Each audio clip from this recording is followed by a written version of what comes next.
Vamos então à pregação da palavra de Deus. Eu convido os irmãos a abrirem suas Bíblias em 2 Reis.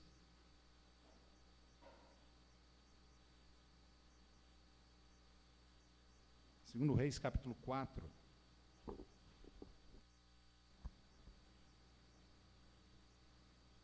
Nós vamos ler do versículo 38 até o versículo 41.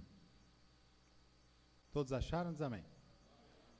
A palavra de Deus diz assim: E voltando Eliseu a Gilgal, havia fome naquela terra, e os filhos dos profetas estavam assentados na sua presença, e disse a seu servo: Põe a panela grande ao fogo, e faze um caldo de ervas para os filhos dos profetas.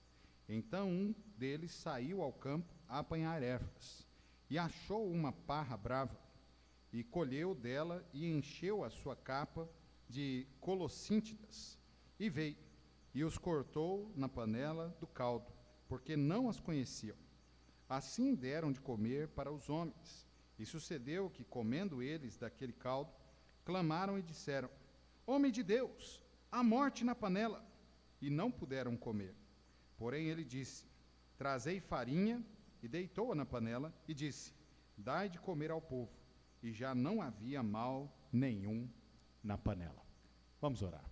Santo, eterno e poderoso Deus, Senhor, nós te agradecemos pelo tempo qual o Senhor já nos permitiu aqui louvar, exaltar, engrandecer, ó Pai, o seu santo e maravilhoso nome. Nesse momento, ó Pai, nós rogamos que o Senhor fale aos nossos corações por intermédio, ó Pai, da pregação da Tua palavra. Usa, Senhor, esse miserável servo do Senhor nas Tuas santas mãos, ó Pai, para a glória do Teu santo e maravilhoso nome.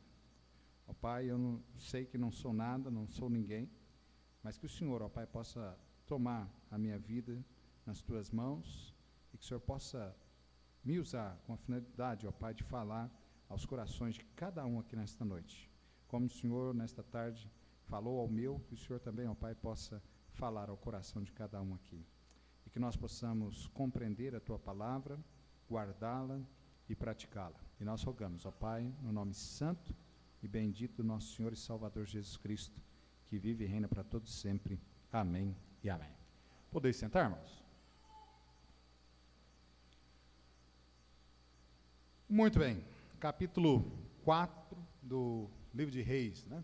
Nós encontramos aí o profeta Eliseu, e nós encontramos aí uma situação, o livro de Reis aí, mais dentro daquela conotação de um tempo de dificuldade, um tempo de fome, o qual está passando. Muito parecido com aquele tempo qual nós já vimos aí, algumas semanas atrás, lá do capítulo 6, né, versículo 24 a 30, inclusive aquele período de fome tão forte que teve ali, a ponto das pessoas, né, das mulheres ali, cozinharem e comerem seus próprios filhos. Então imagine, o tempo de fome o qual se passou naquela região durante aqueles dias. Esse tempo aqui é um tempo também de fome, e a fome abalou inclusive a escola, né, dos profetas. A dificuldade, né, muitas das vezes que a nação se encontra, obviamente atinge a todos. Nós passamos inclusive aí no nosso país, no último ano,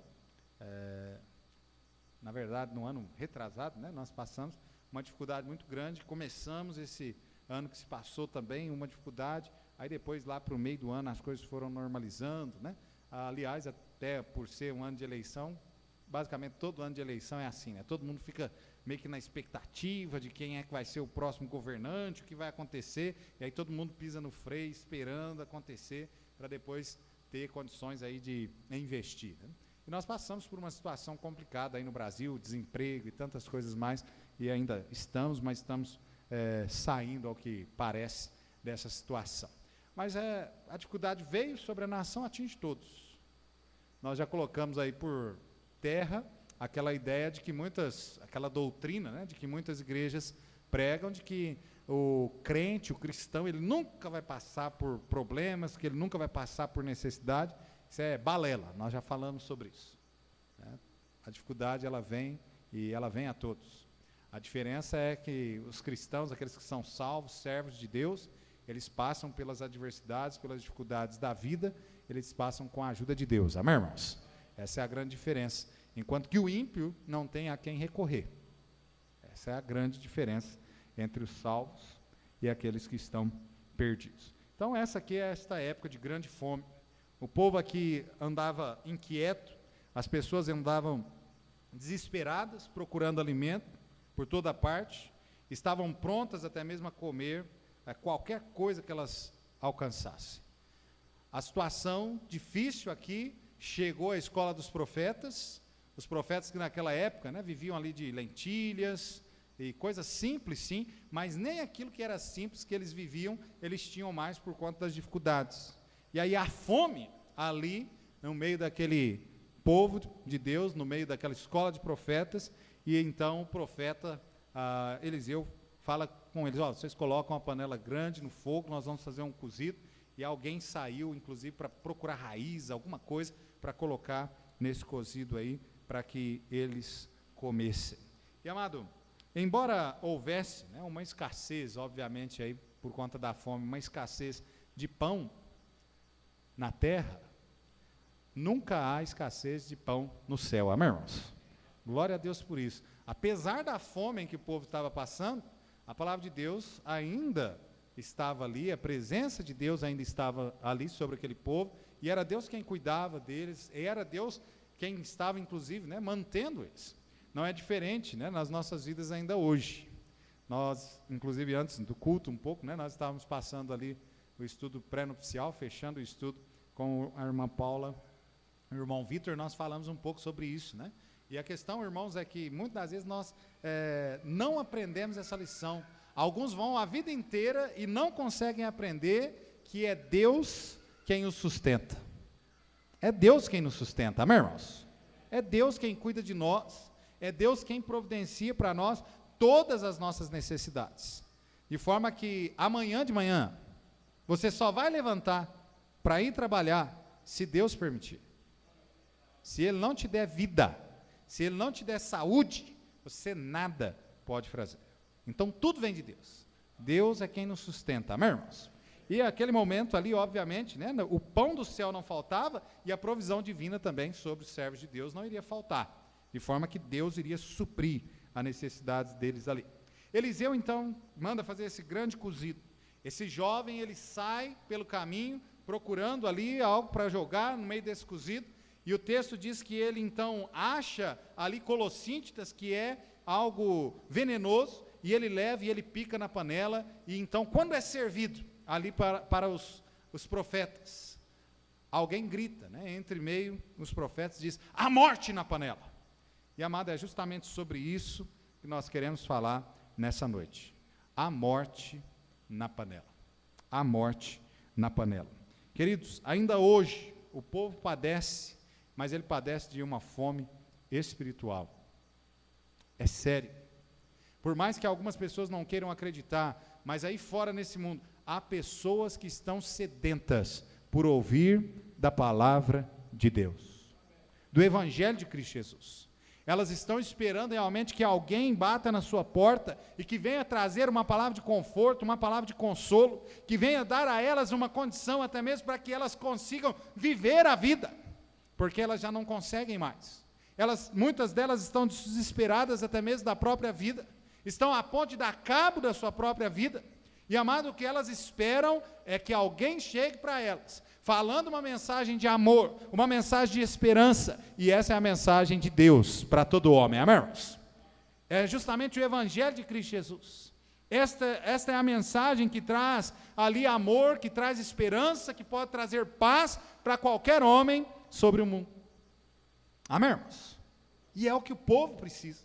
O povo está faminto, o povo está sedento de ouvir da palavra de Deus. E a grande maioria, inclusive, destas pessoas que estão procurando este mantimento, que estão procurando algo que venha saciar a sua fome, estão encontrando nada mais, nada menos do que morte na panela. Um alimento espiritual que não os nutre, um alimento espiritual que não é capaz de dar a vida, mas é sim capaz de tirar. É capaz de levar as pessoas ao inferno. Interessante quando nós conhecemos sobre a palavra de Deus e nós começamos a olhar, né, o mundo, e nós vemos tantas religiões. Nós vemos no nosso Brasil tantas religiões. Nós vemos, inclusive, o país, né? O nosso país aqui é dado como sendo um país cristão. Mas quando nós conhecemos a palavra de Deus e nós olhamos para as religiões, nós olhamos para o nosso país e nós olhamos e falamos assim, aonde esse país é cristão? Aonde esse país as pessoas realmente conhecem a Deus, conhecem a palavra de Deus? Onde? A gente fica até horrorizado com algumas denominações que se dizem cristãs. Nós estamos chegando aí no carnaval, né? Acho que esse ano vai ser lá para o dia 23, 25, alguma coisa assim, de fevereiro. Daqui a pouco nós estamos lá. Passa rápido. O mais triste, amado, não é a festa que os ímpios fazem no carnaval. O mais triste está sendo a festa que os dados como evangélicos fazem de carnaval. E só mudam o nome, né? Coloca Carna Gospel.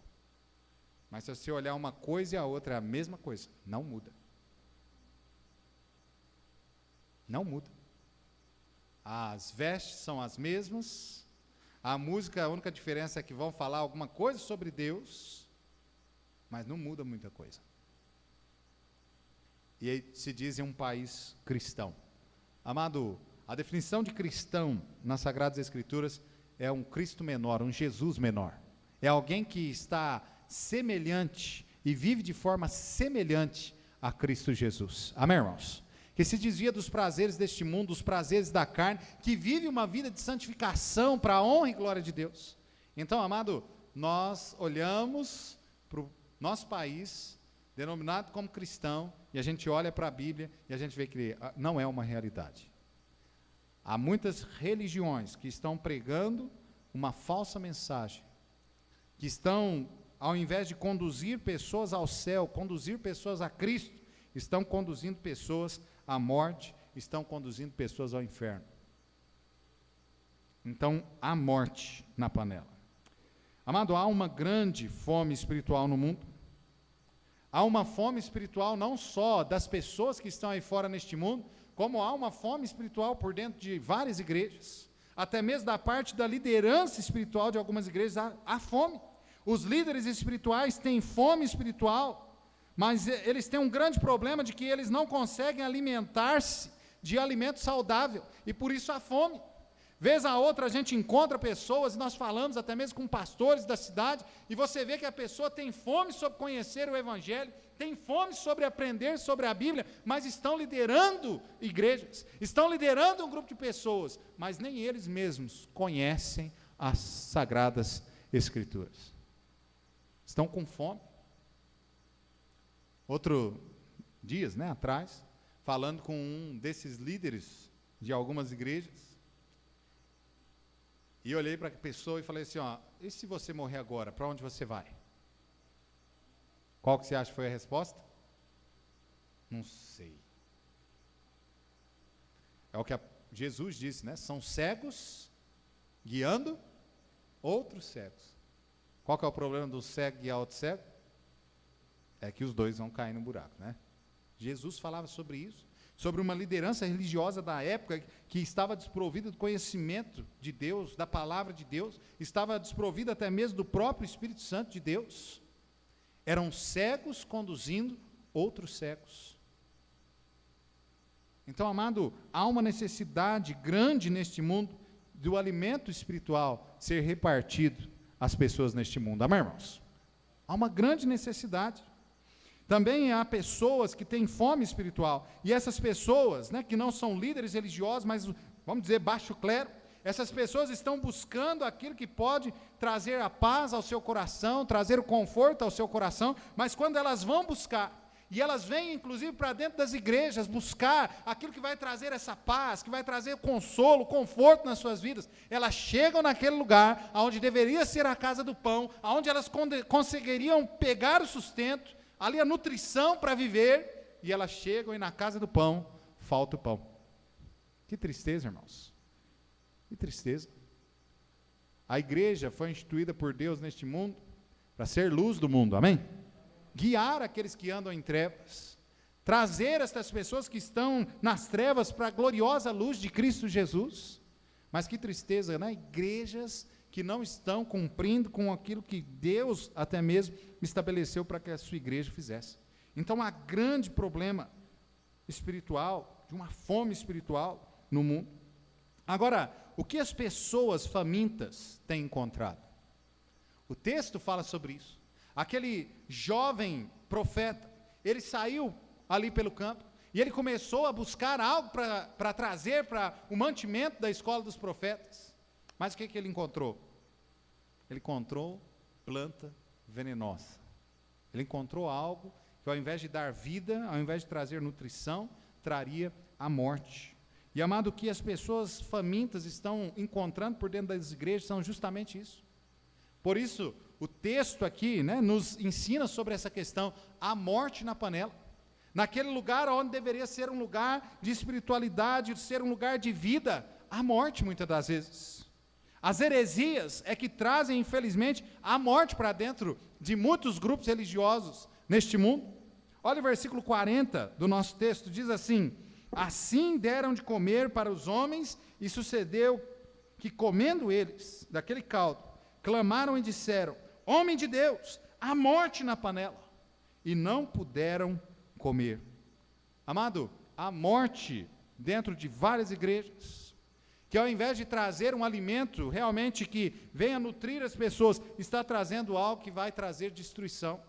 Heresias. Nós temos aí no nosso país, né, várias igrejas, o maior número de grupos aí denominado evangélico, que estão ensinando por dentro das igrejas o evangelho da prosperidade. É bíblico isso, amado? Não é.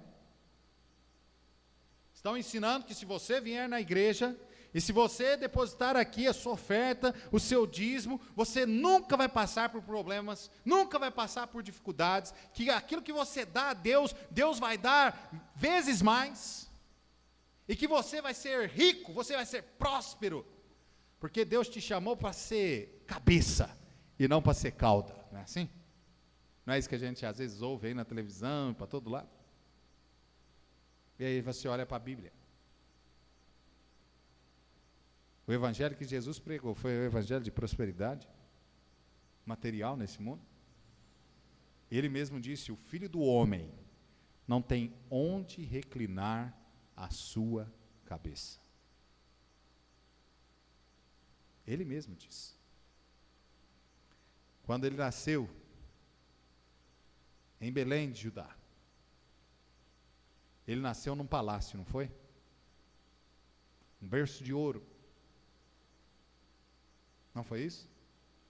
Não, ele nasceu em uma estrebaria. Olha que nome bonitinho, né? Estrebaria. O que é uma estrebaria? Um curral. O pessoal mudou aí os nomes, né? Assim, para ficar mais bonitinho. Estrebaria. O berço dele foi uma manjedoura. Que coisa bonita, gente. Olha que palavra. Manjedoura. O que é uma manjedoura? Um coxo, aonde deposita ali a comida para os animais, cavalo, vaca, ovelha. Aonde está o evangelho da prosperidade que Jesus veio a esse mundo pregar? Onde? Amado, eu sei, não precisa ser muito inteligente para saber sobre isso, então eu sei, que se ele viesse ter pregado prosperidade, ele deveria ter nascido num palácio, ter sido dado a ele um berço de ouro, ele deveria de fato ter sido rei, andado, né, em cavalos, ao invés da sua mãe ter ido para Belém, montado em um jumentinho. Não precisa ser muito inteligente para saber sobre isso. Então o evangelho da prosperidade não é algo bíblico, é uma heresia. Eu sei que Deus pode nos abençoar e pode abençoar alguns de nós, até mesmo financeiramente. Pessoas podem ser ricas, podem ser milionárias. Deus salva milionários também, amém, irmãos? Salva ricos, salva pobres, Ele salva todos. Mas, amado, o evangelho não está baseado nas riquezas terrenas. Amém ou não? Não está baseado nas riquezas terrenas. Jesus, inclusive, no capítulo 6 de Mateus, ele ensina para nós que nós não devemos, né, buscar, ajuntar tesouro na terra, onde a traça, a ferrugem, tudo consome, aonde os ladrões minam e roubam, mas nós devemos ajuntar tesouro no céu. Amém, irmãos? No céu. A ideia de ser próspero nesta vida não é pecado ser próspero nessa vida, mas a ideia de ser próspero nessa vida e não buscar angariar riquezas no céu, faz com que você seja até rico nesta vida, mas seja um miserável na eternidade. É uma realidade. Então o evangelho da prosperidade é uma heresia. É uma heresia que tem levado milhares de pessoas, milhares e milhares de pessoas ao redor do mundo para o inferno. Porque nas igrejas onde estão pregando o evangelho da prosperidade, eles não anunciam que Cristo, Jesus Cristo, veio a este mundo para morrer na cruz do Calvário, para salvar o pecador. Eles não anunciam que os homens estão fadados ao inferno, ao lago de fogo, porquanto nasceram nessa condição pecadora, condenados já ao inferno, mas estão falando, olha, vocês precisam enriquecer cada vez mais. Amado, o genuíno evangelho de Cristo Jesus diz que o homem nasce condenado ao inferno, e que a única coisa que pode libertá-lo desta condenação é o sacrifício vicário de Cristo Jesus na cruz do Calvário. O homem precisa reconhecer o seu estado pecaminoso, reconhecer a sua condenação, reconhecer que Jesus é o único meio de salvação, e então ir até Deus, pedir, suplicar, implorar que Deus salve a sua alma, que Deus o liberte da condenação do inferno. Esse é o evangelho que Cristo Jesus veio a este mundo pregar, amém, irmãos? E é este o evangelho que está escrito nesta Bíblia, amém ou não? Na Bíblia a qual você segura nas suas mãos. Inclusive o evangelho que está escrito na Bíblia é daqueles que estão pregando o evangelho da prosperidade. É um evangelho. Aí existe um único caminho, uma única verdade, uma única vida. E essa é Jesus Cristo. Amém, irmãos? Jesus disse lá em João 14,6, eu sou o caminho, a verdade e a vida. Ninguém vem ao Pai, senão por mim. O mais triste ainda de tudo isso, amado, é que muitos de nós temos ligado a nossa televisão em casa e nós temos deixado os nossos filhos assistir uma heresia, ouvir uma heresia. E talvez você olhe e fale assim, não, pastor, mas eu nunca vou ser levado por essas doutrinas. Jamais essas doutrinas, esses ensinamentos vão fazer a minha cabeça. Mas, amado, você não sabe sobre o seu filho, a convicção do seu filho. Se um dia ele não pode ser levado por esses ventos de doutrinas, de heresias, os quais você tem deixado seus filhos ouvir por dentro de casa. Então o grande problema, amado, é que muitas das vezes a morte está na panela, até mesmo dentro da nossa própria casa. Olha o problema aqui. O texto qual nós lemos aqui era uma escola de profetas, homens de Deus, e a morte estava na panela. E por muitas vezes, amado, até mesmo dentro de igrejas, né, tais como a nossa, nós precisamos tomar cuidado. Nós precisamos ter um zelo pela palavra de Deus, para que aquilo que é errado, aquilo que é heresia, não entre por dentro das nossas igrejas. Amado, as pessoas estão famintas e elas estão encontrando heresias, tais como o evangelho da prosperidade, falsos milagres e curas. Alguns anos atrás, né? Os irmãos, inclusive mais velhos aí, vão lembrar sobre isso, na década de 90, quando começou esses milagres e curas pela televisão, um dos líderes religiosos destas seitas estava ali curando pessoas, até mesmo que tinham problemas de visão, e ele então curava as pessoas ficavam, tiravam os óculos e tal, e estavam curados. E ele usando óculos, né?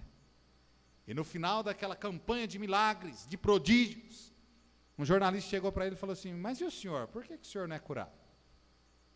A resposta dele foi assim, é que eu não tenho tanta fé assim. As pessoas estão sendo ludibriadas nessas campanhas de milagres, de curas. Amado, não estou generalizando, há milagres que Deus faz, Ele tem poder para fazer milagres, amém? Ele tem poder para curar. Nós temos prova disso, o ano passado, né, nós tivemos aí dentro da nossa igreja, pessoas que foram curadas. Agora veja bem, amado, a questão maior é de que pessoas estão sendo levadas por falsos milagres, por falsas curas. Estão encontrando, por dentro das igrejas, cultos antropocêntricos.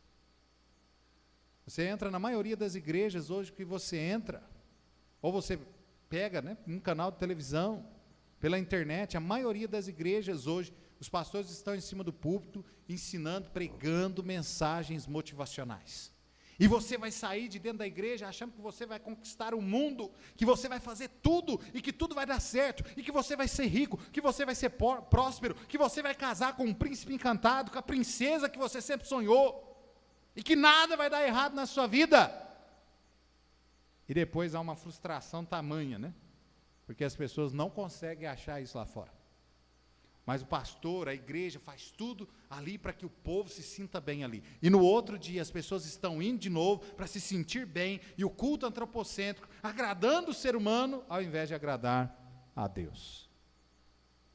Grande problema. A mensagem que Deus deseja que você ouça, a primeira mensagem, é que você é um pecador miserável. E que se você morrer sem Cristo Jesus, você vai queimar no inferno. E que se você sem Cristo, você não é nada. É isso que Deus quer que você ouça. E que a vida a qual você está vivendo, está levando você à morte, o mais rápido possível. E que ao deixar este mundo aqui, você vai estar no inferno. Essa é a mensagem a qual Deus quer que todo homem perdido ouça. Mas Ele também quer que todo homem perdido ouça que Ele morreu por você na cruz do Calvário, que Ele morreu por mim na cruz do Calvário, e que Ele quer dar a você o perdão dos seus pecados, Ele quer dar a você a vida eterna, Ele quer tirar você do inferno. Mas veja, depois de você então tomar essa decisão em Cristo, aí sim, Ele vai te levar para um lugar de glória, amém, irmãos? Para um lugar aonde jamais ouvidos poderiam ouvir as maravilhas, as grandezas as quais Deus tem preparado para cada um de nós que somos salvos na glória eterna. Mas o homem precisa entender qual é a real condição dele, e não aquela história de que vai dar tudo certo, amanhã você está desempregado, amanhã com a oração forte aqui, amanhã a primeira porta que você bater vai dar certo, você vai conseguir emprego. Não é uma realidade, irmãos. Deus pode agir assim na sua vida, mas se Ele quiser. Amém, irmãos? Se Ele quiser. Então, cultos antropocêntricos, cultos que ao invés de levar o pecador até Deus arrependido, para que ele então possa pedir perdão pelos seus pecados, leva o homem para mais longe de Deus, para mais distante de Deus possível. Os homens estão se envolvendo com as coisas, os prazeres desta vida, em busca, estão correndo atrás das riquezas desta vida, e estão esquecendo de Deus, ainda que vêm para a igreja toda semana, mas estão longe, estão distantes de Deus. É o que João diz lá no Apocalipse, quando ele diz, Jesus, né, está do lado de fora da igreja, e diz que está à porta, eis que estou à porta e bato. Se alguém abrir a porta, eu entrarei, cearei com ele, ele comigo. Jesus está do lado de fora da igreja, batendo muitas das vezes. E do lado de dentro da igreja, estão as pessoas com os cultos antropocêntricos, louvando a si mesmo, engrandecendo a si mesmo, e Deus do lado de fora. E nós olhamos para o nosso país, e às vezes a gente escuta, né? Que maravilha, o Brasil é um país cristão. Mentira, irmãos. É uma pequena minoria de pessoas que de fato são cristãos.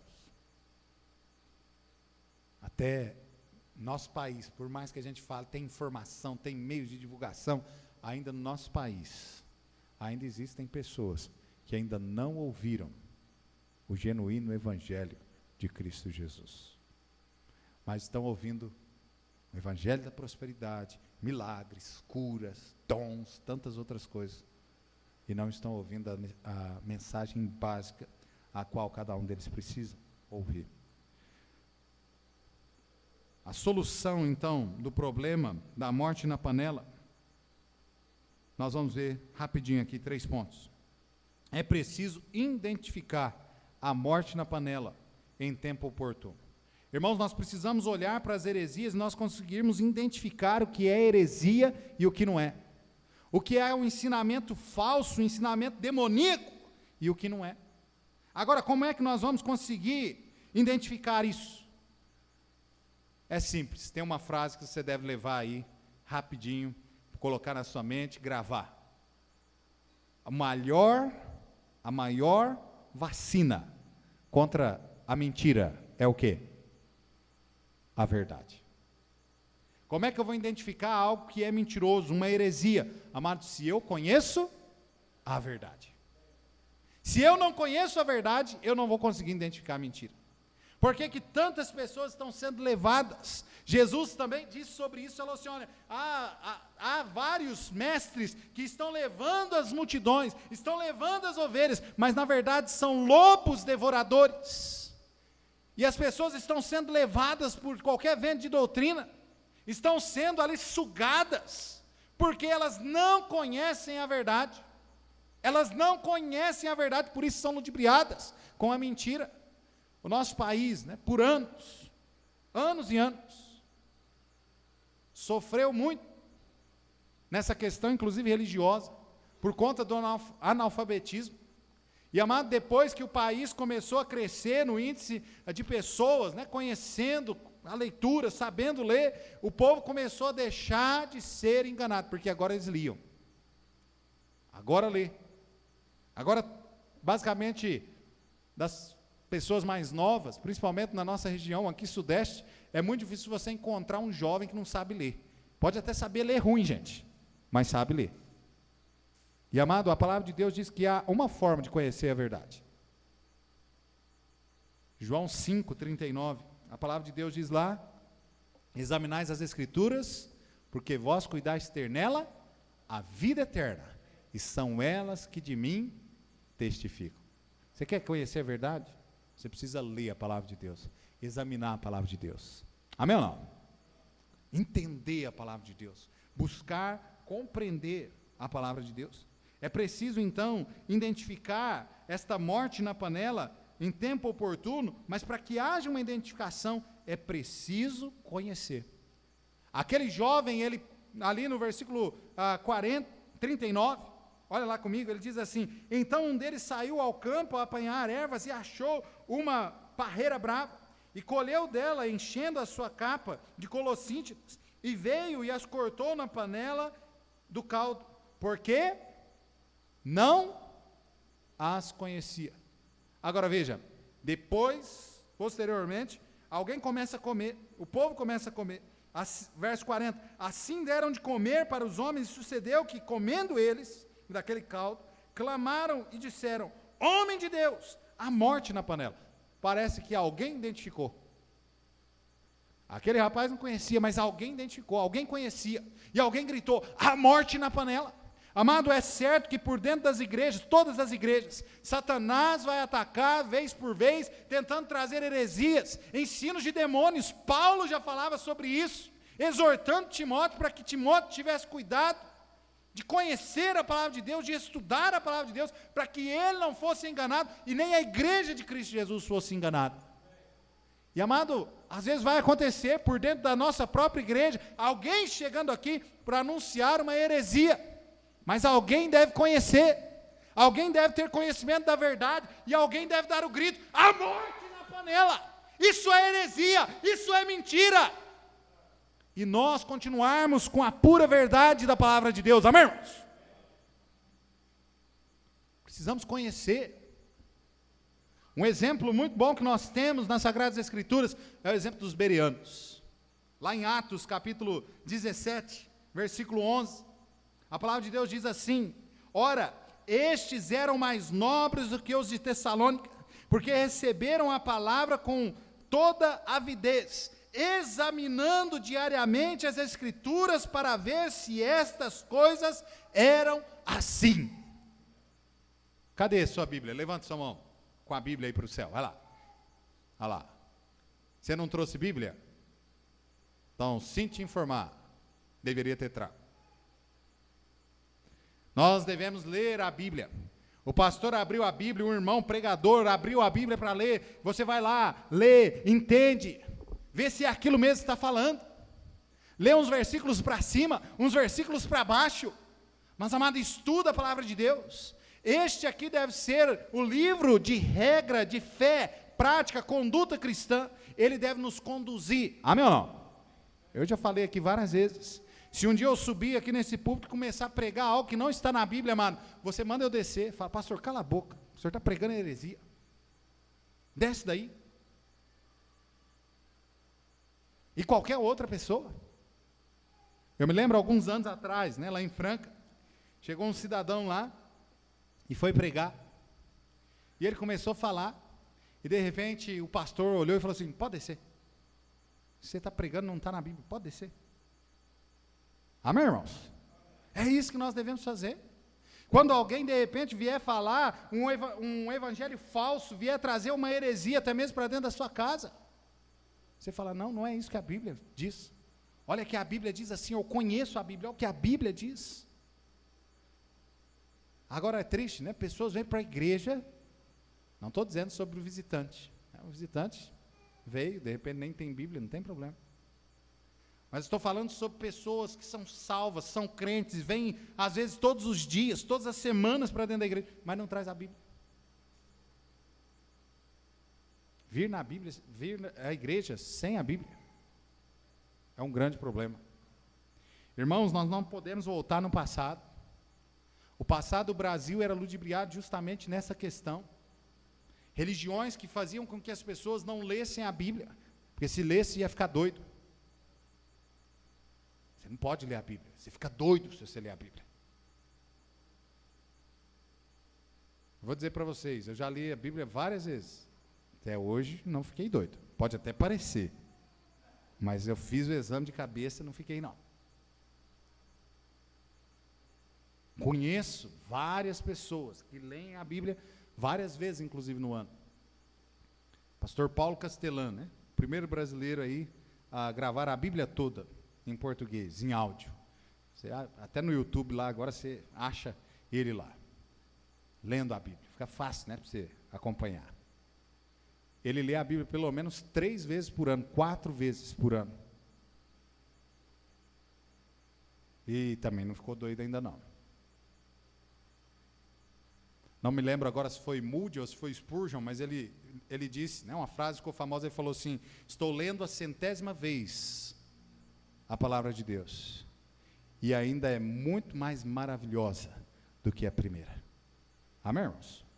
Ler a Bíblia não deixa ninguém louco, mas deixa cada um de nós ter maior conhecimento de Deus. Conhecer Deus melhor. Como é que você conhece Deus melhor? É através da palavra de Deus, amém, irmãos? Ali ele se apresenta, ali ele se mostra, ele mostra seu poder, a sua glória. Então, amado, é preciso que nós venhamos identificar as heresias, os problemas. Olha só comigo o que Paulo diz lá em 1 Coríntios capítulo 14, vamos lá rapidinho, nós estamos terminando. Nosso tempo ali está indo rápido. 1 Coríntios capítulo 14, versículo 39, a palavra de Deus diz assim, portanto, irmãos, procurais com zelo profetizar e não proibais em falar em línguas. Mas a questão aqui, amado, é que as pessoas, versículo 39, Paulo aqui está dizendo que as pessoas, no capítulo, 14, ele está dizendo, olha, o pessoal vai falar em línguas, não é línguas como aí é dito aí fora, mas ele fala, olha, as pessoas vão falar em línguas, mas vocês devem julgar se aquilo que eles estão profetizando, se isso é de Deus, ou se isso não é de Deus. Não deve ser proibido. Qualquer irmão tem o direito, de repente, em um culto, se levantar e falar, dar um testemunho, falar sobre algo de Deus. Mas, amados, os demais devem analisar se o que aquela pessoa está falando, se realmente é de Deus ou não. Amém, irmãos? Ponderar sobre isso. Olha só, 1 João, capítulo 4, versículo 1, diz, inclusive, que nós devemos até mesmo analisar sobre o Espírito, e provar se aquele Espírito ele vem de Deus ou não. Olha só, amados, 4:1, 1 João 4:1, amados, não creais a todo Espírito, mas provai se os Espíritos são de Deus, porque já muitos falsos profetas se têm levantado no mundo. Não é porque qualquer pessoa chega falando sobre Deus, sobre a palavra de Deus, não quer dizer que aquilo é de Deus. No mundo aí o pessoal fala assim, não, mas está falando de Deus, é bom. Não é assim? Eu já cheguei para evangelizar muitas pessoas e a pessoa fala assim, não, eu gosto demais de ouvir, tudo que fala de Deus é bom. É verdade? Não. Nem tudo que fala de Deus é bom. Que isso, pastor? Nem tudo que fala de Deus é bom. Se for lá ter um tempo com alguém que é do satanismo, ele também vai falar sobre Deus lá. Mas ele vai falar coisa boa de Deus? Não. Nós estamos falando sobre igrejas que são seitas e que muitas das vezes estão falando sobre Deus, mas o que elas estão falando é bom, não é. Nós acabamos de falar sobre o evangelho da prosperidade. Igrejas que pregam o evangelho da prosperidade, está fazendo um monte de gente rico, mas não está fazendo ninguém salvo. É bom? Não é bom. O homem precisa da salvação. Amém, irmãos? Ele precisa da salvação. Então, nem tudo que fala de Deus é bom. Tira isso da sua mente. E tem pessoas, inclusive, que música. Não, pastor, isso aqui é uma música evangélica, mas tem música ruim, gente. Evangélica que é ruim, que está falando coisas completamente contrárias à palavra de Deus. Então, tudo que fala de Deus, nós precisamos analisar à luz da Bíblia. Amém, irmãos? Se realmente aquilo é bíblico, se aquilo realmente é verdade ou não. Olha só, 1 Timóteo capítulo 4, versículo 1, rapidinho.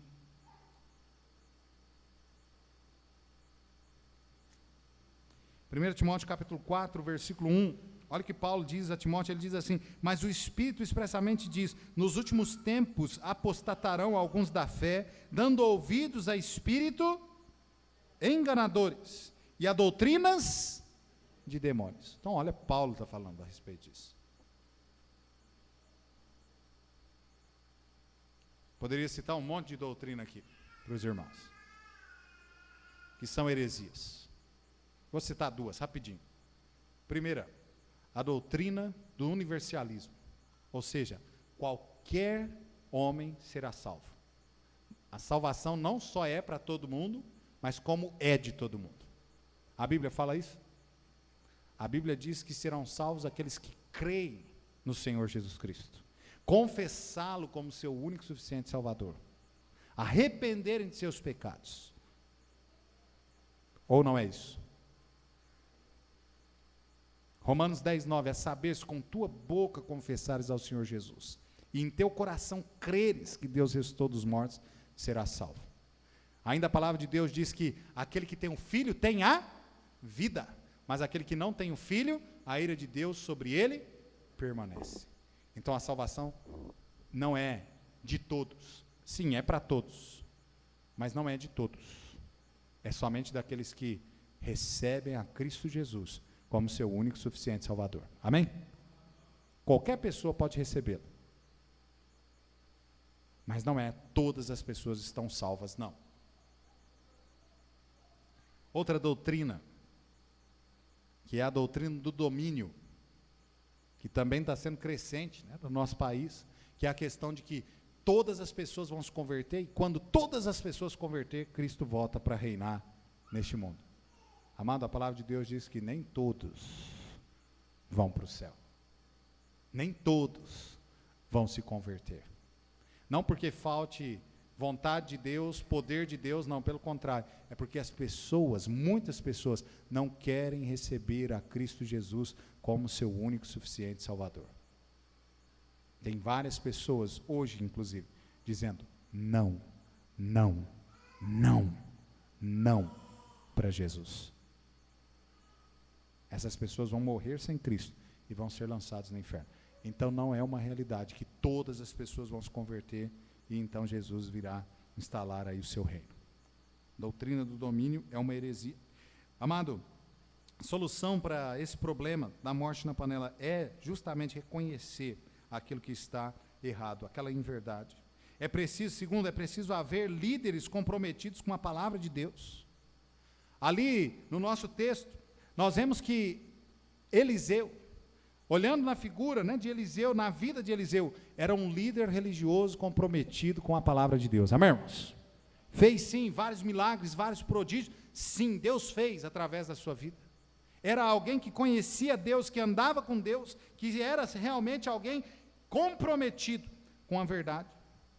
Agora, amado, é preciso, por dentro de todas as igrejas, haverem pessoas que são comprometidas com a palavra de Deus. Uma liderança comprometida com a palavra de Deus e comprometida com o próprio Deus. Amém, irmãos? O que, infelizmente, nós não vemos. Nós vemos vários líderes religiosos que estão comprometidos com isso aqui. Amado, seria muito fácil eu encher essa igreja aqui. Eu te garanto, humanamente falando, se eu usar dos recursos humanos, eu encho essa igreja aqui, nós vamos quebrar para lá, vamos construir para lá, vamos comprar casa para lá e nós vamos encher essa igreja de um monte de gente que não é salva. De um monte de gente que, se morrer, vai para o inferno. É só eu começar a dar para as pessoas aquilo que as pessoas querem. E vai encher. Isso é certo. Mas, amado, o meu compromisso é com a palavra de Deus e é com o próprio Deus. E deve ser assim todos nós.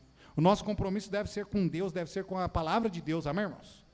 Meu filho amanhã ou depois se levantar contra a palavra de Deus, eu vou estar contra ele, obviamente. Se a minha esposa se levantar contra a palavra de Deus, eu estarei contra ela. E se eu levantar contra a palavra de Deus, eu espero que os irmãos estejam contra mim também. O nosso compromisso deve ser com Deus e com a sua palavra. Não é um compromisso com dinheiro, não é um compromisso com família, amém ou não? Mas é um compromisso com Deus. Precisamos ter, então, líderes comprometidos com a palavra. Deve ser comprometido com Deus, né? Como Eliseu foi. O seu antecessor também, Elias, foi. E nós poderíamos nomear tantas pessoas nas Sagradas Escrituras que foram comprometidos com Deus e com a sua palavra. Amado, é preciso também haver pessoas buscando a verdade da palavra de Deus. Amém, irmãos? João 8:32. Conhecereis a verdade e a verdade vos libertará. Esse texto nunca teve tão famoso no Brasil como na atualidade, né? Todo mundo sabe agora. Quem não sabia, sabe. Mas, amado, as pessoas devem buscar a verdade. Sei que o mundo ensina sobre o relativismo. Nós temos vários jovens estudando, escola secular, faculdade, e muitas vezes aprende a isso lá, né? Porque fala, não, é relativo, tudo é relativo. Aquilo que de repente é verdade por irmão Otávio pode não ser verdade por irmão Manuel, não pode ser verdade por pastor, tudo é relativo. Amado, a verdade de Cristo não é relativa, ela é absoluta. Amém? É absoluta. Este livro é incontestável. Foi inclusive jogado há anos atrás as informações da palavra de Deus no computador do Pentágono nos Estados Unidos, e o que eles deram ali como prova deste livro é que este livro é incontestável. E de fato é. Amém, irmãos? Se levantaram tantas pessoas contra este livro, tentando contradizer os ensinos desse livro. Eu tenho inclusive 2 livros ali, né, na minha biblioteca. Um chama A Bíblia Estava Certa e o outro A Bíblia Tinha Razão. Ambos foram escritos por cientistas que se levantaram, ateus, se levantaram para provar por A mais B que a Bíblia era mentira. Sabe o que aconteceu com eles? Comprovaram que a Bíblia era verdade e se converteram. Este livro é uma verdade absoluta. Amém, irmãos? É uma verdade absoluta. Então, amado, nós precisamos cuidar para que a morte na panela não esteja dentro de nossa casa, dentro da nossa igreja, e nem muito menos, né, os nossos parentes, amigos, sejam pegos por um alimento que venha causar a morte. Concluindo, é preciso conhecer a verdade, alimentar a multidão com o pão da verdade, que é a palavra de Deus. Só assim nós seremos livres das doutrinas de demônios que tantas pessoas têm pregado e levado outras pessoas a crerem nestas doutrinas que têm levado milhares e milhares de pessoas para o inferno. Amado, ainda hoje, a melhor solução contra a mentira é a verdade. Amém? A melhor solução contra a mentira é a verdade. Por isso a igreja não pode escalar. A igreja deve levar o evangelho a todas as pessoas.